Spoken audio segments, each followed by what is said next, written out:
So the article I read is Should Schools Bring Embrace Your Own Device? And it was published in 2012, so I think that might affect some of the content.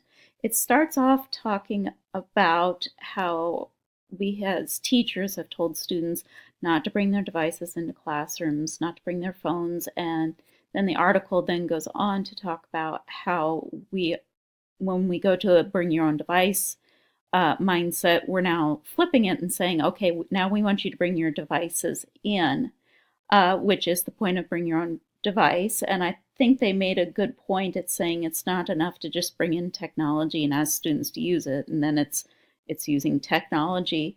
I liked that the person that they interviewed, the name I may not say it right, Shelley Gould Burgess. She teaches in a flipped classroom. I found it interesting that she talks about her students, if they have questions while they're watching the video, then learning stops. So she needs to be available to answer questions or the learning will stop.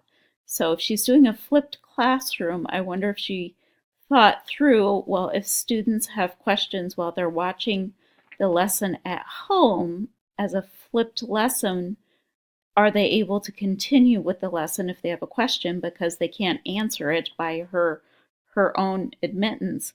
Something that bothered me about this article, I'm contrasting it to the video we watched as part of this assignment where a school rolled out their bring your own device, looked like a whole seminar, and they had really thought through what to do and how to do it and considered all the options. And I find it interesting in this article, they say that they trained teachers on how to use the devices and they gave them IT training and they even gave them internet router training. I find that very interesting because that's a contrast to the video that I mentioned that we watched as part of this assignment, because they place the emphasis on the IT person in the school doing the troubleshooting and that the students need to troubleshoot their own devices. I come from a school with a bring your own device policy, and we insist that students be able to troubleshoot their own devices because I, as a teacher, cannot possibly fix every problem. I am very comfortable with technology. I mean, I'm wearing a BB-8 t-shirt as I'm doing this video, so obviously I'm comfortable with technology, but there's only so much you can do. And when you're having to stop and deal with technology issues, one, they're rarely simple, and two, that means that the teacher then has to stop teaching, which means however many other students are in the classroom, depending on the classroom composition, it can descend into chaos real quickly if you're just trying to troubleshoot one student's computer. So I disagree with this article putting in the emphasis on the training on the teachers, and I'm hoping since 2012 they have realized at the school that that's just kind of a ridiculous expectation for teachers. And lots of times there's problems with computers that involve viruses or the school's Wi-Fi is substandard. We have a lot of trouble with that in our school because the people who installed the Wi-Fi didn't do it correctly. It's an old building, so there's a lot of physical barriers that interrupt the Wi-Fi flow, and so there are things we cannot address as teachers. So I guess this point in the article I really stopped because it bothered me a lot. But I'm looking at this 6 years later, so I've had a lot more time to think about a bring your own device technology school. And I was at our school when we first rolled this out, so I know what it's like to try and do this and how it's a undue burden on teachers to have to troubleshoot devices because there's so many different types too, and there can be myriads of problems. So the article touched on teachers having to learn how to address technology issues. Excuse me for crossing the paper over there. And then it talked about schools implementing acceptable use policies with students, which I think is a great idea. making students aware of what is not good content to look at on the internet and why they shouldn't do it, and making them more aware. In particular, I like how it said this can succeed when partnered with robust professional development for teachers that extends beyond technical skills to encompass critical thinking and digital literacy. And that is so true.